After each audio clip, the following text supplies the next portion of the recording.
Welcome to Tagalog Bible Voice. Genesis chapter 17, lumipas ang panahon at si Abram ay 99 years old na. Halos 13 years na mula nang ipinanganak si Ishmael. Parang tahimik ang eksena, walang bagong update. Pero biglang nagpakita ulit ang Panginoon. Sabi niya, "Ako ang Diyos na makapangyarihan sa lahat. Mamuhay ka sa harap ko at maging tapat." Parang sinasabi niya, "Maglakad ka kasama ko, ayusin mo ang buhay mo." Pagkatapos, inulit niya ang covenant, yung pangako niya kay Abram. Pero this time, mas pinalalim. Hindi lang basta promise, may kasamang permanent sign. Una, pinalitan niya ang pangalan ni Abram. Mula Abram na ibig sabihin exalted father, naging Abraham, father of many nations.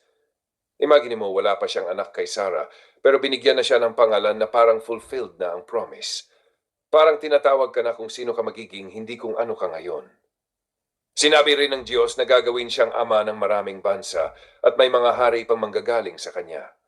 At ang covenant na ito ay everlasting, hindi lang para sa kanya, kundi para sa kanyang mga descendants. Tapos sinabi ni God na ibibigay niya ang lupa ng Kanaan sa kanila bilang permanent possession at magiging Diyos nila siya. Ngayon, may hinihingi si God bilang sign ng covenant, circumcision. Lahat ng lalaki sa bahay ni Abraham, kasama ang mga anak at kahit mga servants, kailangang ma-circumcise. Ito ang magiging tanda ng kanilang relasyon kay God. Medyo serious ito kasi sinabi na kung sino ang hindi susunod, mawawala siya sa covenant. Parang contract na may mark, hindi lang sa papel, kundi sa katawan mismo. Tapos si Sarai, pinalitan din ang pangalan. Mula Sarai naging Sarah.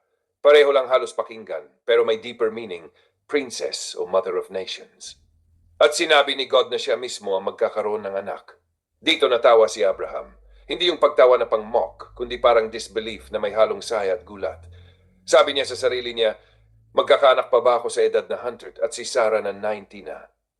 At sinabi pa niya kay God, sana si Ishmael na lang ang maging tagapagmana. Parang gusto niyang i-fit yung kasalukuyan sa promise, pero malinaw ang sagot ng Diyos. Hindi. Si Sarah ang magkakaroon ng anak at tatawagin siyang Isaac. Ang Isaac ibig sabihin he laughs, parang reminder ng moment na to. Sinabi rin na sa kanya itutuloy ang covenant, pero hindi rin pinabayaan si Ishmael. Sabi ng Diyos, pagpapalain din siya, magiging ama ng 12 pinuno at magiging malaking bansa rin. Pagkatapos magsalita ng Diyos, umalis siya, at agad-agad sumunod si Abraham. Noong araw ding iyon, tinuli niya ang sarili niya, si Ishmael, at lahat ng lalaki sa kanyang sambahayan, exactly as God commanded. Insight dito ang tunay na faith, hindi lang paniniwala, may kasamang obedience. Kahit mahirap, kahit uncomfortable, sumusunod pa rin. At interesting fact, dito nagsimula ang circumcision bilang covenant sign ng Israel, a physical reminder na sila ay set apart para sa Diyos. Makikita mo rin, kahit natawa si Abraham, hindi siya tinanggihan ng Diyos. Minsan may moments tayo ng doubt or confusion, pero tuloy pa rin ang plano niya. Parang sinasabi ng chapter na to, God doesn't just give promises, He also gives identity. At kapag tinawag ka niya, may kasamang responsibility at commitment. Genesis chapter 18, isang araw, habang si Abraham ay nakaupo sa may entrance ng tent niya sa init ng tanghali, nagpakita ang Panginoon sa kanya. Pero in a very interesting way, 3 lalaki ang nakita niya. Pagkakita pa lang niya, agad siyang tumakbo para salubungin sila.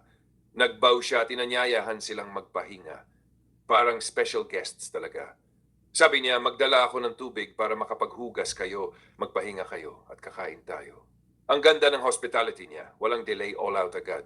Pumasok siya sa tent at sinabi kay Sarah na maganda ng tinapay, fine flour, mabilis ang luto pero quality. Tapos kumuha siya ng isang magandang baka at ipinahanda. Nag-serve siya ng curds, gatas at karne. Parang full meal, hindi lang snack. Habang kumakain ang mga bisita, nakatayo si Abraham sa tabi nila, ready to serve. Then, tinanong nila, nasaan si Sarah? Sumagot siya, nasa loob ng tent. At sinabi ng Panginoon, babalik ako sa susunod na taon at magkakaroon na ng anak si Sarah. Narinig ito ni Sarah mula sa loob at natawa siya, yung tahimik na tawa sa sarili. Kasi iniisip niya, matanda na ako at pati si Abraham, matanda na rin, posible pa ba to? Pero tinanong ng Panginoon si Abraham, bakit tumawa si Sarah? May imposible ba sa Diyos? Parang gentle correction, reminder na walang limit ang kapangyarihan niya.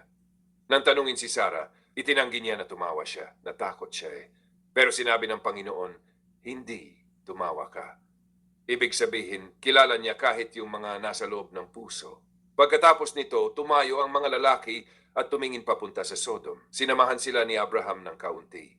Dito may importanteng moment.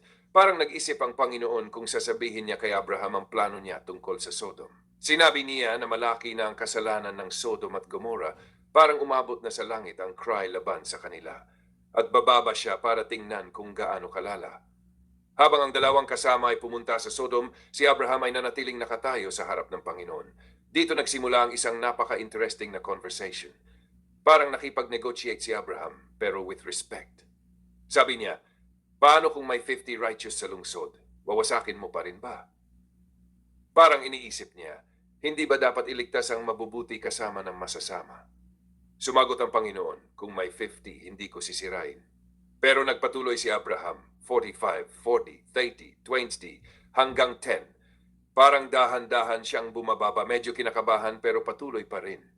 At bawat tanong sinagot ng Panginoon na handa siyang hindi sirain ang lungsod kung may kahit 10 righteous.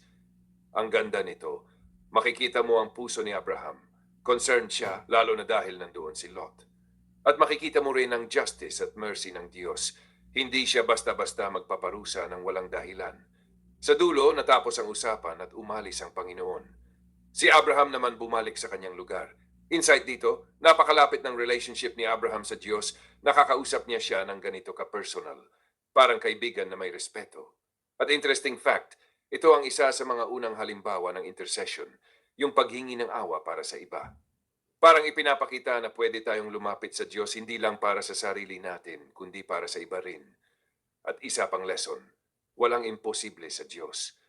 Kahit yung mga bagay na tinatawanan natin dahil parang imposible, kaya niyang gawing totoo sa tamang panahon.